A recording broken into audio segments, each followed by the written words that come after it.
ನಮಸ್ಕಾರ ನನ್ನ ಆತ್ಮೀಯ ಸಾರಿಗೆ ಸಹೋದರರೇ ಮತ್ತು ನನ್ನ ಆತ್ಮೀಯ ಸಾರಿಗೆ ಹಿರಿಯ ಸಿಬ್ಬಂದಿಗಳೇ, ನಾನು ನಿಮ್ಮ ಚಂದು. ಸ್ನೇಹಿತರೆ, ಇವತ್ತು ಅಂದರೆ 8/4/2026 ಬುಧವಾರ ಚಿತ್ರದುರ್ಗದ ಜಿಲ್ಲಾಧಿಕಾರಿಗಳ ಮುಖಾಂತರ ಮಾನ್ಯ ಮುಖ್ಯಮಂತ್ರಿಗಳಿಗೆ ಏನು ಪತ್ರ ರವಾನೆ ಮಾಡಿದ್ದೀವಿ, ಸಾರಿಗೆ ನೌಕರರ ನ್ಯಾಯಯುತ ಬೇಡಿಕೆಗಳಾದ ಪ್ರಣಾಳಿಕೆ ಭರವಸೆಯಂತೆ ಸಾರಿಗೆ ನೌಕರರಿಗೂ ಸರ್ಕಾರಿ ನೌಕರರಿರುವ ಸರಿಸಮಾನ ವೇತನ ನೀಡಬೇಕು ಮತ್ತು 38 ತಿಂಗಳ ವೇತನದ ಹಿಂಬಾಕಿ ನೀಡಬೇಕು ಮತ್ತು ಕೂಡಲೇ ಕಾರ್ಮಿಕ ಸಂಘಟನೆ ಚುನಾವಣೆಗಳನ್ನು ನಡೆಸಬೇಕು.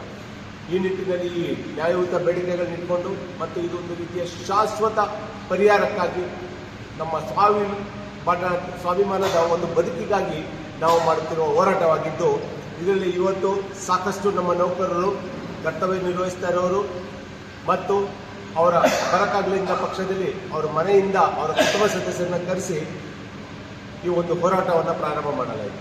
ಈಗಾಗಲೇ ನಾವು ಚಿತ್ರದುರ್ಗದಿಂದ ಸುಮಾರು ಒಂದು 18 ಕಿಲೋಮೀಟರ್ ದೂರದಲ್ಲಿರುವ ಬುರುಜನಕೊಪ್ಪ ಲಕ್ಷ್ಮೀ ಗಣೇಶ ದೇವಸ್ಥಾನದಲ್ಲಿ ಬಂದು ಇವತ್ತು ರಾತ್ರಿ ತಲುಪ್ತಾ ಇದ್ದೀವಿ. ಸೊ ಇವತ್ತು ರಾತ್ರಿ ಇಲ್ಲಿ ಕಳೆದ ನಂತರ ನಾಳೆ ಬೆಳಗ್ಗೆ 6 ಗಂಟೆಗೆ ಇಲ್ಲಿಂದ ನಾವು ನಮ್ಮ ಪಯಣವನ್ನು, ನಮ್ಮ ಪಾದಯಾತ್ರೆ ಜಾಥವನ್ನು ಮುಂದುವರಿಸ್ತಾ ಇದ್ದೀವಿ. ನಾಳೆಯೂ ಸಹ ಸಂಸ್ಥೆಯ ದೈನಂದಿನ ಕಾರ್ಯಾಚರಣೆಗೆ ಅಡಚಣೆಯಾಗದಂತೆ ಯಾವ ರೀತಿ ಇವತ್ತು ಬಂದು ಪಾಲ್ಗೊಂಡು ಈ ಪಾದಯಾತ್ರೆಯನ್ನು ಈ ಮೊದಲನೇ ದಿನವನ್ನು ಯಶಸ್ವಿಗೊಳಿಸಿದ್ದೀರಾ, ಅದೇ ರೀತಿಯಲ್ಲಿ ನಾಳೆಯೂ ಸಹ ಹೆಚ್ಚಿನ ಸಂಖ್ಯೆಯಲ್ಲಿ ಬಂದು ಭಾಗವಹಿಸಿ. ಸ್ನೇಹಿತರೆ, ಮತ್ತೆ ನಾನು ಹೇಳ್ತಾ ಇದ್ದೀನಿ, ಇದು ನಮ್ಮ ಸ್ವಾಭಿಮಾನದ ಮತ್ತು ಶಾಶ್ವತ ಪರಿಹಾರಕ್ಕಾಗಿ ನಾವು ಮಾಡ್ತಾ ಇರೋ ಹೋರಾಟ.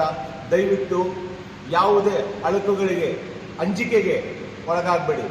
ನಾವು ಮಾಡ್ತಾ ಇರೋದು ಸಂಸ್ಥೆಯ ವಿರುದ್ಧ ಚಟುವಟಿಕೆ ಅಲ್ಲ. ಸಂಸ್ಥೆಯ ದೈನಂದಿನ ಕಾರ್ಯಾಚರಣೆಗೆ ಅಡಚಣೆ ಮಾಡುವಂಥ ಯಾವುದೇ ಒಂದು ಕಾರ್ಯವನ್ನು ನಾವು ಮಾಡ್ತಾ ಇಲ್ಲ. ನಾವು ಮಾಡ್ತಾ ಇರೋದು ಶಾಂತಿಯುತವಾದ ಹೋರಾಟ ಆಗಿರೋದ್ರಿಂದ ಹೆಚ್ಚಿನ ಸಂಖ್ಯೆಯಲ್ಲಿ ಬಂದು ಈ ಹೋರಾಟದಲ್ಲಿ ಪಾಲ್ಗೊಳ್ಳಬೇಕಂತ ಕೇಳ್ಕೊಳ್ತೀನಿ.